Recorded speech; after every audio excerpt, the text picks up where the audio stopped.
Confessions of an Ugly Stepsister, Disc 4. Chapter 12. Rue, Sage, Time, and Temper.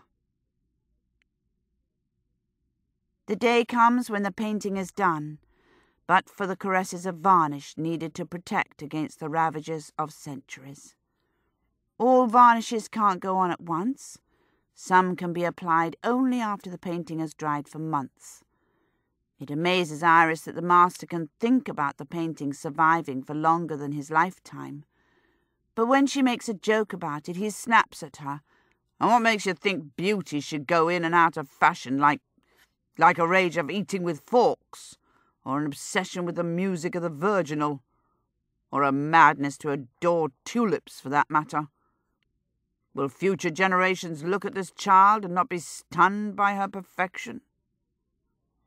They'll be stunned by Schoenmaker's capturing of her perfection," intones Caspar, and this time it's not a poke, but a compliment.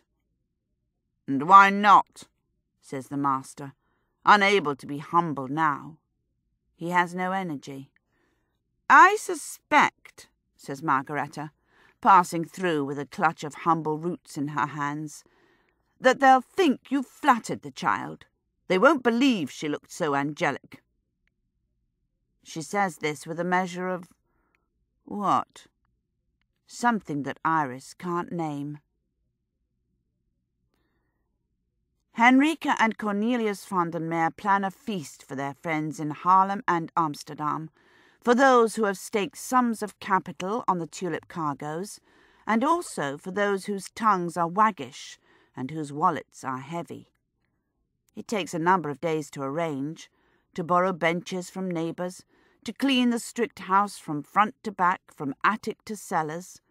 Margaretta begins to sulk at Henrika, and from time to time to disagree pointedly, even noisily, over methods of housewifery. Iris helps and turns out drawers and pokes in attic corners, looking for something magical here, a dragon's claw, the skeleton of a dead boggart, a fragment of the true cross with which to work miracles. She finds nothing of the sort. She can't shuck off the feeling that the house is hiding something from her, though. The high, narrow place is haunted somehow, possessed by something fierce and potent, something gifted at disguise. She whirls about, trying to catch sight of it in the edges of the house's many looking-glasses. Whatever it is, imp or else thing, it's deft.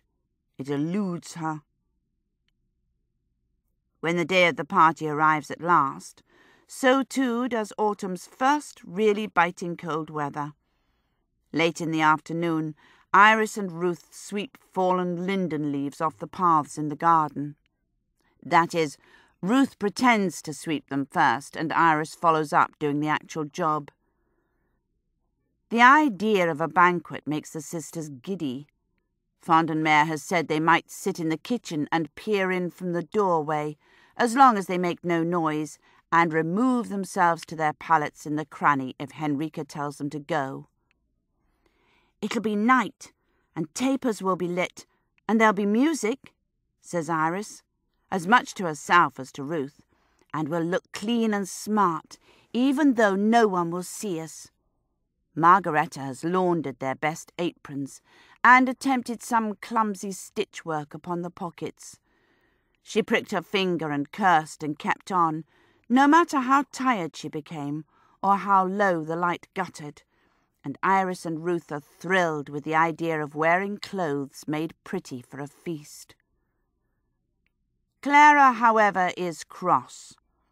Van den Meer has told her that she may not sit in the kitchen with Iris and Ruth. Clara has to dress like an adult and dine with the rest of the guests. Clara applies to Henrika, expecting her to intervene as usual, but Henrika's face goes strangely aggrieved, and she won't even discuss the subject. So Clara sulks in the kitchen while the Fisher sisters perform their chores. "It isn't fair," says Clara. I don't want to be snapped at and stared over like a new statue from France or a brass vase from Persia. I want to be in the kitchen with you." "Perils of being the child of rich parents," says Margaretta smugly. "Suffer." "What?" says Clara. Iris swivels her head at the edge in Clara's tone, but Margaretta is too busy to notice the danger. "The changeling has to change herself again, this time into an adult," says Margaretta, as roughly as if Clara were her own daughter. "Live with what life brings you, young one, or you stay young and stupid forever." Clara starts up like a cat whose tail has been trod upon. It is one thing to play at being a changeling, thinks Iris, quite another to be teased about it, by an adult no less.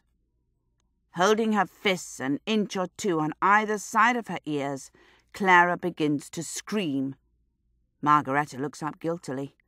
Clara yells that she won't dress to please her mother or her father, she won't speak nicely to the guests, and she won't come out of the kitchen. And besides that, she hopes the painting of young woman with tulips will explode into flames, and she hates her mother and her father. Iris and Ruth are frozen, not knowing what to do. Margaretta takes to churning as a way of blocking out the noise.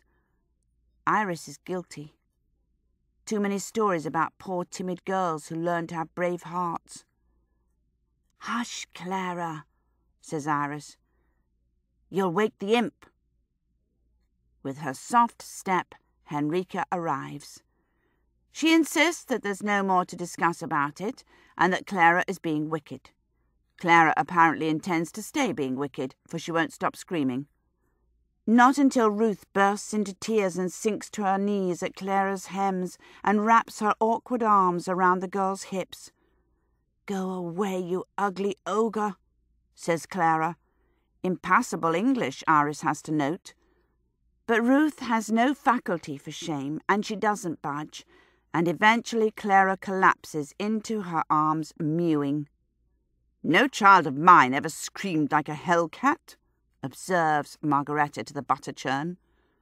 "That'll do, Clara," says Henrika, but it's clear she's speaking to Margaretta.